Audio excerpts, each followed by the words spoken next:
Bien-aimé dans le Seigneur, Shalom. C'est votre serviteur, le frère Johnny Achenga. Je suis là pour notre rendez-vous hebdomadaire pour parler de la part de Dieu. Et je suis très content de la manière dont vous recevez la parole. Ça nous fait du bien de savoir que les gens nous suivent, nous écrivent, nous appellent et ça nous donne la force de continuer. Alors aujourd'hui, nous amorçons avec un nouveau thème que j'intitule « La préparation au réveil ». Je sais que là, vous êtes fatigués. Dans nos maisons, il y a des problèmes. Dans nos familles, dans nos églises, il n'y a pas de travail. Il y a la famine, il y a la pauvreté, il y a la maladie, il y a le péché. Tous ces problèmes-là ont besoin de la main de Dieu. Et ce nom-là, réveil, a plusieurs définitions, parmi lesquelles le réveil, c'est l'action en puissance du Dieu vivant. L'action de Dieu en puissance. La manifestation de Dieu en puissance. C'est ça le réveil. Le réveil, c'est pour ceux qui croient au Seigneur Jésus-Christ, mais qui veulent avoir un nouveau feu, qui veulent avoir un nouveau feu, une nouvelle pluie du Saint-Esprit pour expérimenter la main de Dieu. Et quand on parle du réveil, ça sous-entend que les gens étaient endormis. Les gens étaient endormis. Et donc le réveil nous aidera, vous qui nous suivez, à vous réveiller. Vous devez vous réveiller du sommeil dans lequel vous vous trouvez. Vous devez vous réveiller pour voir la main de Dieu. Et le réveil, c'est quand on est conscient de son besoin spirituel. Tu es accablé peut-être par le problème. Tu es accablé par le péché. Tu es accablé par des soucis de la vie. Tu es accablé par le manque là du Dieu vivant. Tu sens que tu manques Dieu, que Dieu n'est pas avec toi. Et quand tu es conscient de cela provoque cette soif d'expérimenter le réveil. Et aujourd'hui, nous prenons un petit sujet qui va nous aider à introduire ces thèmes. Et ce sujet, c'est l'esprit d'assoupissement. Nous allons rapidement aller dans le livre d'Ésaïe, au chapitre 29, versets 10 à 12. La Bible dit ceci. « Car l'Éternel a répandu sur vous un esprit d'assoupissement. » Ah, c'est Dieu qui répand un esprit d'assoupissement. Le Dieu Tout-Puissant qui envoie un esprit d'assoupissement. Il a fermé vos yeux. Entre parenthèses, le prophète. Les yeux d'un peuple, c'est un prophète. C'est pourquoi Dieu a promis de ne révéler que ses secrets aux prophètes. Et quand un peuple refuse le prophète, il entre dans l'assoupissement. C'est ça le grand problème. Beaucoup ne veulent plus de Dieu. Ils ne veulent plus de la parole de Dieu. Moi, je vous parle ici comme un prophète. Je vous parle de la part de Dieu. Je suis un prophète. Les gens n'aiment plus de cela. Ils préfèrent, quand ils se connaissent sur Internet, regarder des polémiques de musiciens, des polémiques de jouets, mais ils ne veulent pas suivre la parole de Dieu. Ils rejettent le prophète. Quand vous rejetez le prophète, vous entrez dans l'assoupissement. Parce que le ministère que Dieu nous a donné, c'est pour vous réveiller, pour vous garder dans cet état-là d'alerte. Parce que la Bible nous recommande de veiller. Parce que notre ennemi, le diable, il est en train de rôder comme un lion rugissant, cherchant qui dévorer. Et si tu es éveillé, si tu es dans ce réveil, si tu es bruyant, le diable ne pourra pas te désorienter. C'est pourquoi tu as besoin d'un réveil. C'est pourquoi tu as besoin des actions de Dieu, de la manifestation de la puissance de Dieu dans ta vie. Un esprit d'assoupissement. Il a voilé vos têtes, le voyant. La tête d'une personne, d'une église, ce sont le voyant, le prophète. les ministres. Toute la révélation est pour vous comme le mot d'un livre cacheté. Donc c'est un livre qui est cacheté. Quand quelqu'un manque la révélation, c'est comme un livre qui est cacheté. Il n'arrive pas à comprendre. Il n'arrive pas à comprendre parce qu'il a rejeté Dieu. Quand tu rejettes la parole de Dieu, tu rejettes Dieu. Quand tu rejettes ce qui annonce la véritable parole de Dieu, vous rejetez Dieu. Regardez même dans la Bible. Regardez dans la Bible.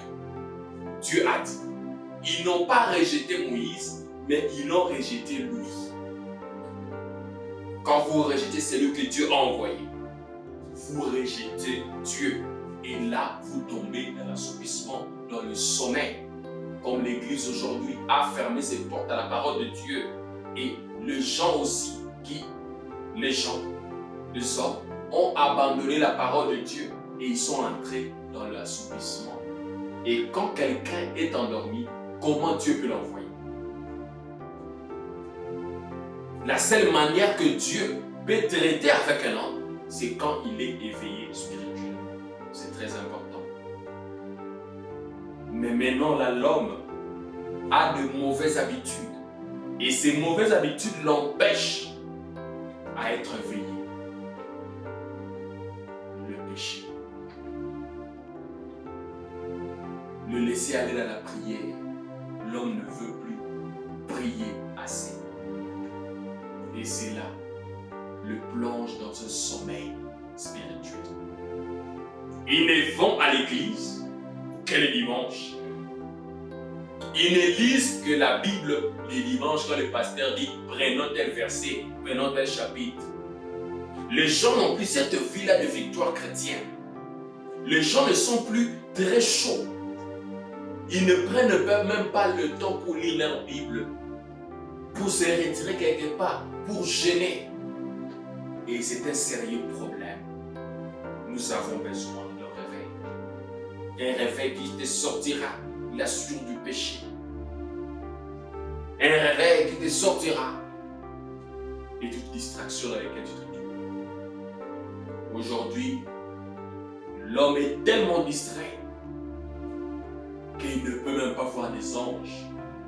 Il est tellement distrait qu'il n'arrive même pas à voir la gloire de Dieu. Pour voir la gloire de Dieu, le miracle de Dieu dans ta vie, tu dois t'éveiller, sortir de cet esprit d'assoupissement, sortir du sommeil dans lequel tu te trouves. C'est pourquoi le Seigneur Jésus-Christ a dit à Pierre, Pierre, pourquoi t'endors? Le Seigneur voulait que Pierre, avec la responsabilité que Dieu allait lui donner, qu'il puisse être en éveil à tout moment. Un enfant de Dieu doit être en éveil à tout moment. Doit être en éveil. Malheureusement, nous nous sommes assoupis. Nous nous sommes affaiblis. Nous sommes fatigués. Alors que les bonnes choses sont là. Et nous devons nous réveiller. Tu dois te réveiller, mon frère. Tu dois te réveiller, ma soeur, dans le sommeil dans lequel tu te plonges. Pourquoi tu n'arrives plus à lire? Pourquoi tu n'arrives pas à chercher à écouter la parole de Dieu? Pourquoi tu n'arrives pas à prier comme autrefois? Et tu te demandes pourquoi les choses ne marchent pas. Est-ce que Dieu peut visiter quelqu'un qui a le sommeil? Tu dois te réveiller. Tu dois te réveiller, mon frère. Tu dois te réveiller, ma soeur, pour que le Dieu du ciel puisse traiter de nouveau avec toi. C'est quoi ton problème? Et aujourd'hui, nous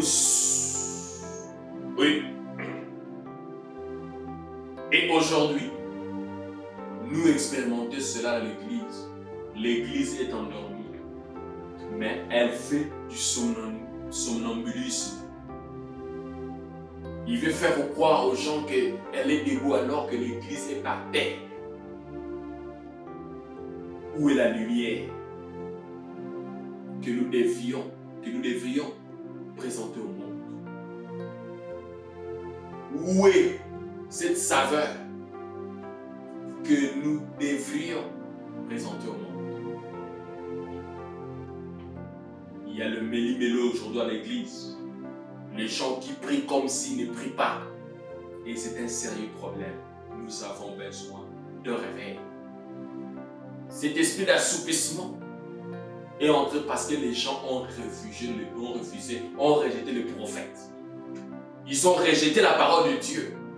Ils se sont donnés au motivateur. La motivation ne peut jamais remplacer la parole de Dieu. L'homme a besoin de la parole de Dieu pour vivre. Et c'est très important. Tu es dans quel sommeil, mon frère? Tu es dans quel sommeil? Dans quel sommeil tu te trouves ce soir? Dans quel sommeil? Je te dis de te réveiller. Je te supplie de te réveiller. Je te supplie de te réveiller. Tu es dans quel sommeil? Est-ce l'adultère? Le vol? Le banditisme? La criminalité? Les calomnies? Tu es dans quoi? Quelle est cette action-là que tu poses qui met dans ta vie cette lourdeur? Quels sont ces actes-là que tu poses qui t'empêchent à vivre une vie épanouie devant le Seigneur? Le Seigneur a dit, je ne vous laisserai pas orphelins. Je serai avec vous, même en vous. Est-ce que le Seigneur est avec toi? Par ton inconduite, tu as éloigné la grâce de Dieu. Tu as éloigné le feu de Dieu dans ta vie. Je te prie de revenir. Reviens. Le Seigneur a besoin de toi. Il a besoin de toi. Reviens à la maison. Oh, je ne prie pas parce qu'un pasteur m'a dessus. Parce que le frère de l'église, comme j'avais suivi une soeur qui me dit, elle a quitté l'église parce qu'on l'a incédé. On l'a engrossé à l'église. Il dit, pour lui, la prière ne dit plus rien. Non. Ce n'est pas parce que les gens sont mauvais que tu dois te décourager. Non. Dieu a besoin de toi. Pourquoi tu n'arrives plus à prier comme autrefois? Dans ton cœur, est-ce l'amour de Dieu qui prône? Est-ce que tu aimes vraiment le Seigneur? Est-ce que tu arrives encore à aimer le Seigneur, à faire confiance? Tu t'es éloigné parce que tu vis dans la pauvreté ou parce que tu as beaucoup d'argent. Tu as besoin de toi. Reviens à la maison. Reviens à la maison. Sors du sommeil. Et pour finir, je prends un verset. Dans 2 Chroniques, verset 2 Chroniques, chapitre 7, verset 11, la Bible dit ceci. Là, on parle de Salomon. Nous prenons le verset 12. 2 Chroniques, chapitre 7, verset 12. Il dit ceci. L'Éternel apparut à Salomon pendant la nuit et lui dit, j'exauce ta prière et j'ai choisi ces lieux comme la maison où l'homme devra m'offrir des sacrifices. Quand je fermerai les cieux et qu'il n'y aura point de pluie, quand j'ordonnerai aux sauterelles de consumer le pays, quand j'enverrai la peste parmi mon peuple, si mon peuple sur qui est invoqué mon nom s'humilie, prie, cherche ma face et qui se détourne de ce mauvais voie, je l'exaucerai des cieux, je lui pardonnerai son péché et je guérirai son pays. Il me dit clairement. Comme nous venons de lire dans Isaïe, c'est Dieu lui-même qui a jeté cela parce que les gens se sont éloignés de Dieu et Dieu a envoyé un esprit d'assouplissement. Mais la Bible dit ici, dans 2 Chroniques 7, il dit ceci, la Bible elle dit ceci, que c'est le peuple de Dieu qui a été frappé par Dieu s'humilie. Dieu veut que tu t'humilies. Il invoque de Dieu, le nom de Dieu, et il s'humilie. Prie. Tu dois t'humilier. Tu dois reconnaître que tu as tort. Tu dois reconnaître que tu n'es pas saint. Tu dois reconnaître que tu es faillible. Et tu dois prier. Tu dois chercher la face de Dieu et de détourner de tes mauvaises actions. Détourne-toi de tes mauvaises actions. Ce sont ces mauvaises actions qui sont des pesanteurs à la vie chrétienne. Ce sont des mauvaises actions qui t'empêchent de vivre une vie épanouie devant le Seigneur. Alors mon frère, ma soeur, réponds-toi. Reprends les bonnes habitudes. Humilie-toi devant le Seigneur. Et le Seigneur t'exaucera. Et il t'enverra la pluie. Il t'enverra la bénédiction dont tu recherches. Alors, c'est quoi? Qu'est-ce qui t'empêche à vivre la main de Dieu? Tu es là, tu me suis. Qu'est-ce qui t'empêche de vivre la vie de Dieu? Dans nos maisons, on ne lit plus la Bible. Les gens s'endorment devant la télévision. Ils n'ont pas même le temps de prier comme il se doit. Les papas ont démissionné, les mamans ont démissionné. Les enfants grandissent sous. Il y a une mauvaise influence de la télé, des réseaux sociaux.